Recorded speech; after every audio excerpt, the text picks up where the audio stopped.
یکون فی ہذہ الامت اربع فتن۔ حضور نے فرمایا کہ مختلف ادوار میں، مختلف زمانوں میں میری امت میں 4 بڑے فتنے پیدا ہوں گے۔ 4 بڑے فتنے جو میری امت کو برباد کر دیں گے، اور جو آخری بڑا فتنہ ہوگا جو آج ہمیں برباد کر رہا ہے، 15 صدیاں پہلے حضور نے خبر دی۔ امام الانبیاء نے فرمایا وآخرھا الغنا، میری امت کی بربادی کا آخری فتنہ جو امت کو برباد کر دے گا وہ گانا بجانا ہوگا۔ وہ گانے ہوں گے، وہ گیت ہوں گے، وہ نغمے ہوں گے، وہ سانگز ہوں گے، جنہیں پنجابی میں آپ گانے کہتے ہیں۔ امام الانبیاء نے فرمایا میری امت کو جو برباد کر دے گا فتنہ وہ کیا ہوگا؟ گانا بجانا، گانا اور سننا گانا امت کو برباد کر دے گا۔ جب حضور فرما گئے کہ یہ گانے امت کو برباد کر دیں گے، اب مجھے بتائیے کوئی رکشہ ہے جس پہ گانے نہ چلتے ہوں؟ کوئی سوزوکی ہے جس پہ گانے نہ چلتے ہوں؟ کوئی ٹرک ہے جس میں گانے نہ چلتے ہیں؟ کوئی کوچ اور بس ہے جس میں گانے نہ چلتے ہیں؟ کوئی ہوٹل ہے جہاں گانے نہ چلتے ہیں؟ کسی جوان لڑکے لڑکی کے پاس ٹچ موبائل ہے جس میں گانے نہ ہو؟ کوئی گھر ہے جہاں ٹی وی نہ ہو، کیبل کے کنیکشن نہ ہو، نیٹ نہ ہو، چھتوں پہ 2 ڈشیں نہ ہو؟ کوئی شادی ہے جس پہ گانے نہ ہو؟ ہم اتنے بد نصیب لوگ، شادی 20 دن بعد ہونی ہے، ابھی شادی ہونی ہے 10 دن بعد، اور ہمارے ہاں 10 دن پہلے اس گھر میں ڈیک لگتے اور طوائفوں کے گانے شروع ہو جاتے ہیں۔ اور 15 صدیاں پہلے آقا بتا گئے گانے میری امت کو برباد کر دیں گے۔ پھر امام الانبیاء نے فرمایا جو گانے سنتے سزا کیا ہے؟ فرمایا من جلس الی قینۃ یسمع منها صب فی اذنہ العنق یوم القیامہ۔ امام الانبیاء فرماتے ہیں جس نے کسی گانے والی کا گانا سنا، اس کے اڈے پہ جا کے سنا یا اسے اپنی شادی پہ بلا کے سنا یا اس کی سی ڈی چلا کے سنا، اصل جرم ہے سننا۔ تو امام الانبیاء فرماتے ہیں جس نے کسی گانے والی کا گانا سنا، کل قیامت کے دن جہنم کی آگ میں سیسا پگھلا کر اس کے دونوں کان بھر دیے جائیں گے۔ یہ حضور کی حدیث پاک۔ دن بھر ٹچ موبائلوں پر گانے سننے والوں اور سننے والیوں، ٹی وی پر فلمیں دیکھنے والوں اور دیکھنے والیوں، شادیوں پر ڈیک لگا کر گانے چلانے والوں، چند گھنٹوں کی لذت کے لیے تم اپنے آپ کو کتنے بڑے عذاب کے لیے تیار کر رہے ہو۔ یہ گانے، یہ راگ باجے، یہ میوزک اور موسیقی، یہ تمہاری نسلوں میں بربادی لانے والے ہیں۔ ایک اور حدیث میں امام الانبیاء نے فرمایا صوتان ملعونان فی الدنیا والآخرہ۔ حضور فرماتے ہیں 2 آوازیں ایسی ہیں، وہ آوازیں اللہ کو اتنی ناپسند ہیں کہ جس جگہ سے وہ آواز اونچی ہوتی ہے نا، اوپر سے اللہ کی لعنت اترتی ہے۔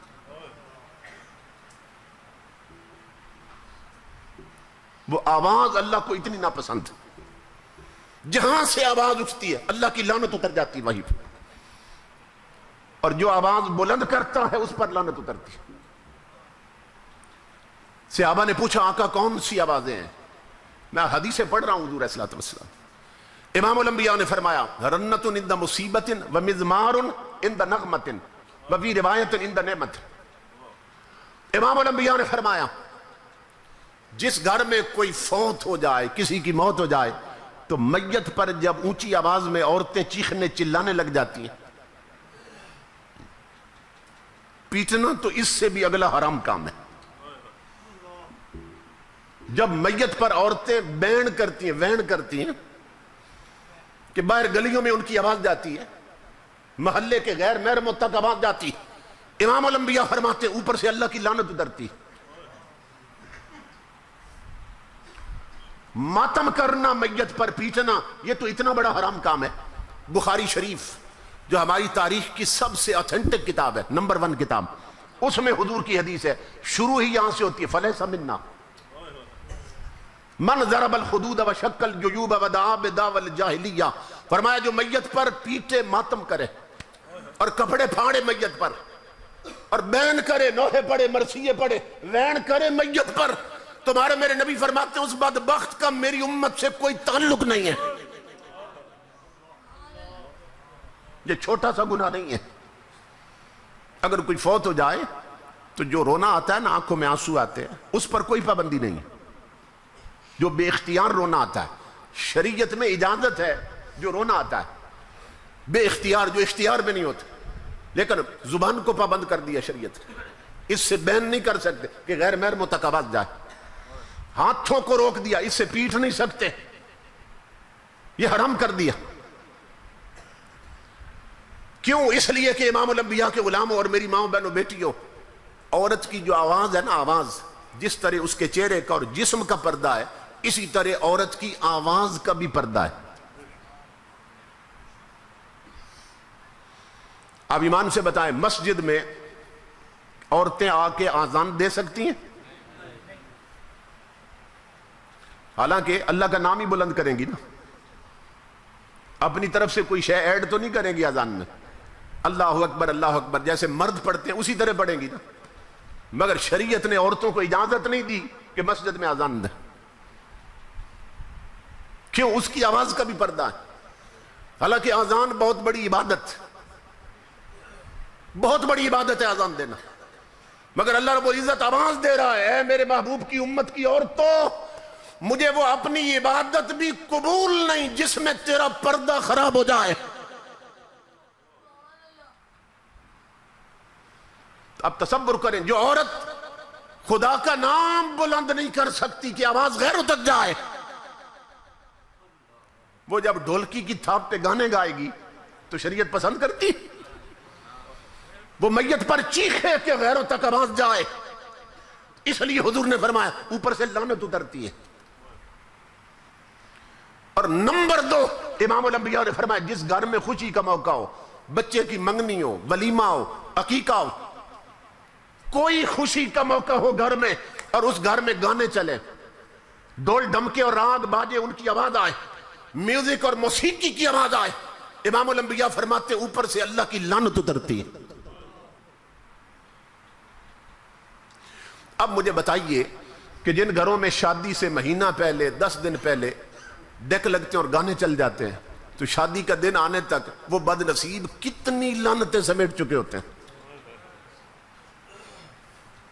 تو اس شادی میں برکت کہاں سے آئے گی؟ آج کی سروے رپورٹ کے مطابق، اس وقت جو ہمارے تھنکرز ہیں نا، ان کی رپورٹ کے مطابق، سروے رپورٹ کے مطابق، ہمارے پاکستان میں سب سے زیادہ گھر اجڑ رہے ہیں، طلاق ہو رہی ہے۔ شادی ہوتی ہے،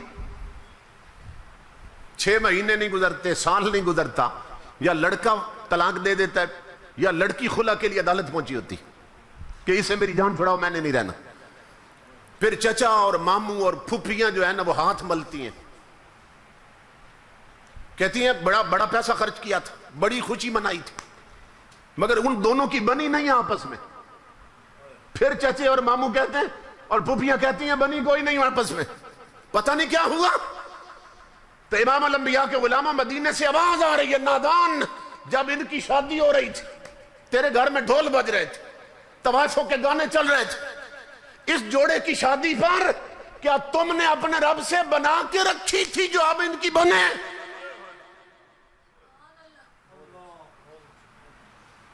جو دن تھے بچوں کی زندگی میں رحمت لینے کے لیے، وہ دن تم لعنتیں کما رہے تھے، ان کی زندگی تم نے منحوس کر دی، بے برکت بنا دی، گانوں کی وجہ سے، ڈول ڈمکوں کی وجہ سے۔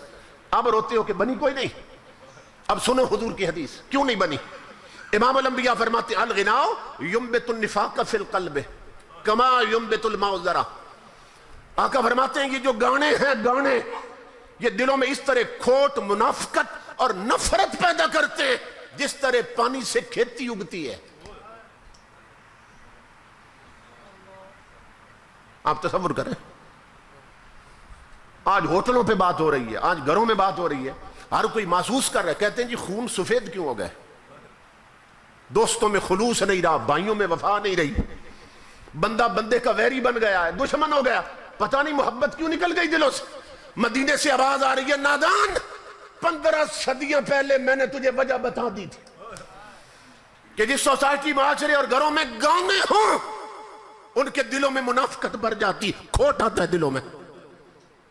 تو بتا میرے امتی، جب کوئی گھر گانوں سے خالی نہیں تو کوئی دل منافقت سے خالی کیسے ملے؟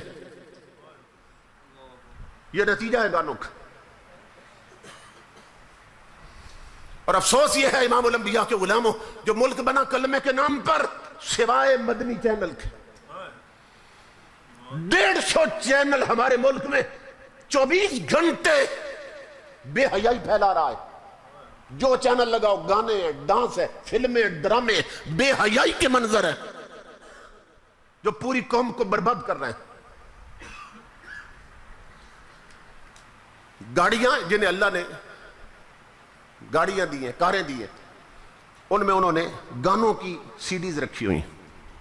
ہوٹلوں پہ دیکھو گانے ہیں، بسوں میں بیٹھ جاؤ تو گانے، ٹرک گزرے تو گانے۔ یہ جو رکشے والے ہیں، سزوکیوں والے، ٹرک والے، مزدور لوگ ہیں، صبح رزق کمانے نکلتے ہیں گھر سے اور سارا دن اوپر گانے چلتے ہیں، اور شام کو بعد نصیب گھر میں اتنا رزق نہیں لاتے جتنی لعنتیں کما کے لے آتے۔ برکت کہاں سے آئے گی زندگی؟ اور آپ صورتحال یہ ہے کہ لعنت کو لوگ لعنت سمجھتے ہی کوئی نہیں۔ وہ کہتے ہیں جی لعنت کوئی دیوار ہے جو اوپر گر جائے گی، اگر لعنت ہو گئی تو کیا بگڑے گا؟ اب میں بتانے لگا ہوں کیا بگڑتا ہے، کیا بگڑتا ہے۔ امام الانبیاء کے غلاموں، یہ حدیث قدسی ہے، اللہ کا فرمان، اور یہ جو میں لفظ سنا رہا ہوں نا حدیث کے، یہ حضور غوث اعظم پیروں کے پیر بغداد کے منبر پر 70,000 کے مجمع میں سنایا کرتے تھے۔ یہ حدیث قدسی، اللہ رب العزت فرماتا ہے اذا اسیتو غضبتو اذا غضبتو لعنتو۔ اللہ فرماتا ہے جب بندے میری نہیں مانتے، من مانی کرتے ہیں، میری شریعت کے حکموں کو توڑتے ہیں، میرے حبیب کی نہیں مانتے، جب لوگ میری نافرمانی کرتے ہیں، تو اللہ فرماتا ہے مجھے غصہ آتا ہے، میں جلال میں آ جاتا ہوں کہ بندہ ہو اور میری نہ مانے۔ پیدا میں نے کیا، صحت میں نے دی، رزق میں نے دیا، اولاد میں نے دی، اور میری نافرمانی کر رہا ہے، اللہ فرماتا ہے پھر مجھے غصہ آتا ہے۔ جو میری نہ مانے اس پر مجھے غصہ آتا ہے، اور جس پر مجھے غصہ آتا ہے لعن تو میں اس پہ لعنت بھیجتا ہوں۔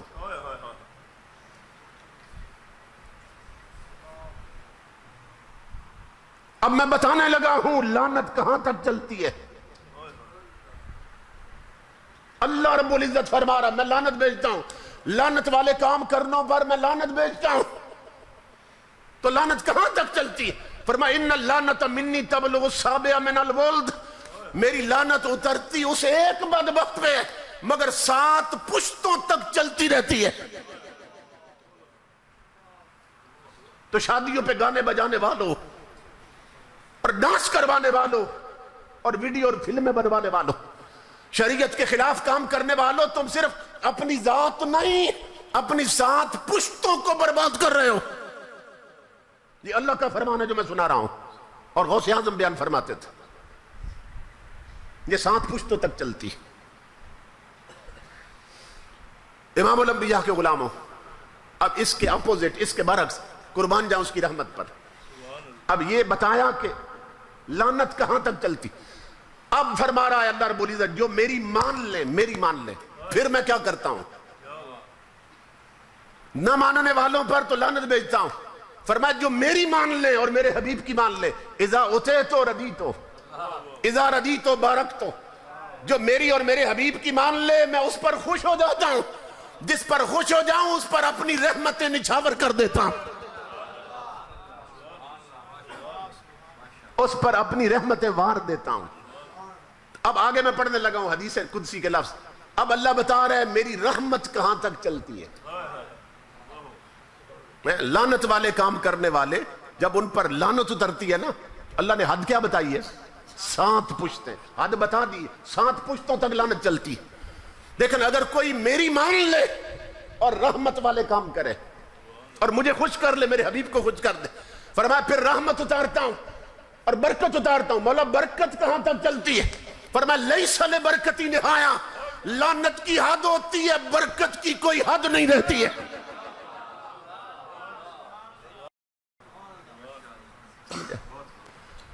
فرمایا لعنت چلتی ہے 7 پشتوں تک اور برکت چلتی ہے نسلوں میں قیامت تک. تو تاجدار کائنات کے میلاد میں آنے والوں، میری ماں بہنوں بیٹیوں، اب چاہو تو لعنت کما لو، چاہو تو برکت کما لو، یہ سب کے ہاتھ میں.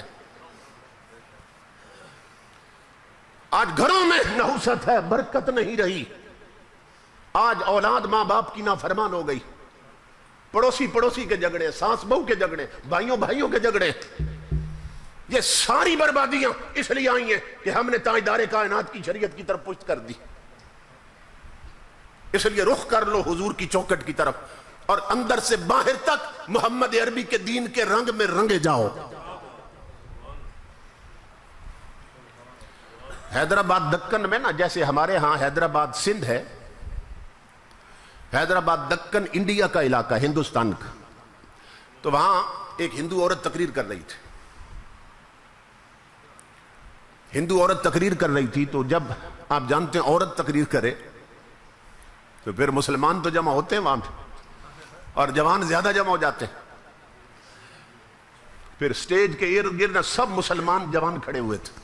ہندو عورت تقریر کر رہی تھی. اس نے تقریر کرتے کرتے مسلمانوں پر ایک سوال کر دیا. سوال یہ تھا، مسلمانوں مجھے بتاؤ 14 صدیوں میں تمہارے اندر صرف ایک امام حسین پیدا ہوا ہے، دوسرا حسین کیوں نہیں آیا؟ رضی اللہ تعالیٰ. کسی نے جواب نہ دیا. جوانوں نے کیا جواب دینا تھا؟ ہندو عورت تھی، وہ سمجھ گئی ان کے پاس جواب کوئی نہیں، تو دل میں سوچنے لگی میں بار بار انہیں شرمندہ کرتی ہوں. اس نے تھوڑی دیر تقریر کی اور پھر کہنے لگی مسلمانوں میں نے تم سے ایک سوال کیا تھا، تم نے ابھی تک جواب نہیں دیا. میں نے سوال یہ کیا تھا 14 صدیوں میں تمہارے اندر صرف ایک حسین آیا، دوسرا حسین کیوں نہیں آیا؟ پھر چپ، کسی نے جواب نہیں دی. وہ سمجھ گئی جواب نہیں ان کے پاس. اس نے تیسری بار پھر سوال کر دی. کہنے لگی میں نے پوچھا تھا ایک حسین کیوں آیا، دوسرا حسین کیوں نہیں آیا؟ جوان تو کوئی نہیں اٹھا. پیچھے کونے میں ایک بزرگ بیٹھے تھے، وہ کھڑے ہو گئے، جن کی آنکھوں میں گنبد خضرا کے جلوے تھے، جن کے سینے میں عشق محمدی کا سمندر تھا. کھڑے ہو کر فرمانے لگے ہندو بیٹی سن، تو نے سوال بڑا عجیب کیا، 14 صدیوں میں ایک حسین کیوں آیا؟ فرمایا اس کا جواب یہ ہے حسین آ سکتا ہے، فاطمہ جیسی ماں نہیں ملتی ہے، علی جیسا باپ نہیں ملتا ہے.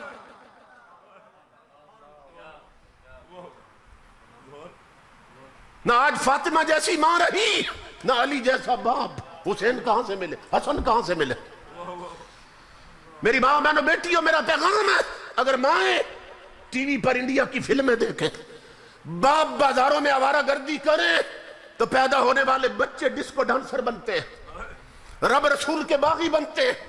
اور اگر مائیں مسلح کی زینت بن جائیں، باپ مسجدوں میں رہیں تو پیدا ہونے والے بچے کوئی میر علی شاہ بنتا ہے، کوئی امیر المجاہدین بن جاتا ہے.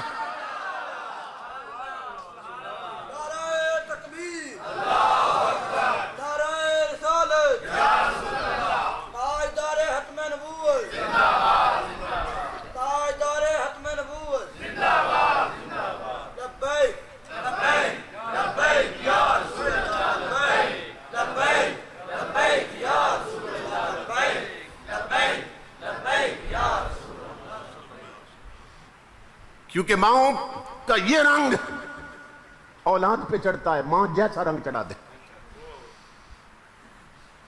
یہ والدین کی طرف سے اولاد پر یہ رنگ چڑھتا ہے. یہ جاگ ماں سے لگتی ہے، یہ حضور کی محبت کی جاگ، یہ اللہ کے عشق کی جاگ.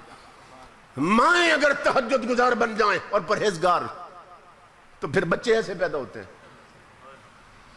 حضرت بابا فرید تھے نا گنج شکر رحمت اللہ تعالی، 7-8 سال کی عمر تھی، تو محلے کی عورتیں ان کے پاس گئیں، والدہ کے پاس، اور جا کر کہنے لگیں فرید کی ماں ہمیں ایک بات تو بتا کہ تیرا بچہ ہمارے بچوں جتنا ہے، عمر ایک ہی زمین کا اناج کھاتے ہیں، ایک ہی کنویں کا پانی پیتے ہیں، لیکن اتنا فرق کیوں ہے کہ ہمارے بچے سارا دن گلیوں میں گلہ ڈنڈی کھیلتے ہیں، آوارہ گردی کرتے ہیں، تیرے فرید کو جب دیکھو مصطفیٰ پہ درود پڑتا رہتا. ہماروں کی راتیں سو کے گزرتی ہیں، یہ مصلی پہ رو کر گزارتے ہیں. اتنا فرق کیوں ہے فرید کی ماں؟ یہ اذان سے پہلے مسجد میں ہوتا ہے، ہمارے اڈوں پہ کھیلتے ہیں. حضرت فرید کی ماں رونے لگ گئی، فرمایا تنہا، اللہ کی عزت کی قسم فرید کا کمال نہیں ہے، اور تو تھوڑی سی میری محنت بھی شامل ہے. انہوں نے کہا کون سی محنت؟ فرمایا سنو، اللہ کی عزت کی قسم جتنا عرصہ فرید کو میں نے دودھ پلایا کبھی بغیر وضو کے دودھ نہیں پلایا. یہ تنہا فرید کا کمال نہیں، یہ اس مقدس دودھ کا کمال ہے جو فرید کی رگوں میں گردش کر رہا ہے. اگر ماں ایسی ہو تو پھر بچے فرید بن جاتے. اس لیے میری ماں بہنوں بیٹیوں، تمہاری جگہ بازار نہیں، مصطفیٰ کا مصلی ہے. اپنے ہاتھ سے یہ رومانٹک ناول اور یہ ٹچ موبائل پھینک دو، سیرت عائشہ اور سیرت فاطمہ زہرا کی کتابیں پکڑ لو، مطالعہ کرو، تمہیں معلوم ہو کہ شرم حیا کس شے کا نام ہے، غیرت کس شے کا نام ہے. تو میں اپنے بھائی کا شکر گزار ہوں کہ جنہوں نے اس عظیم موقع پہ مجھے یاد کیا.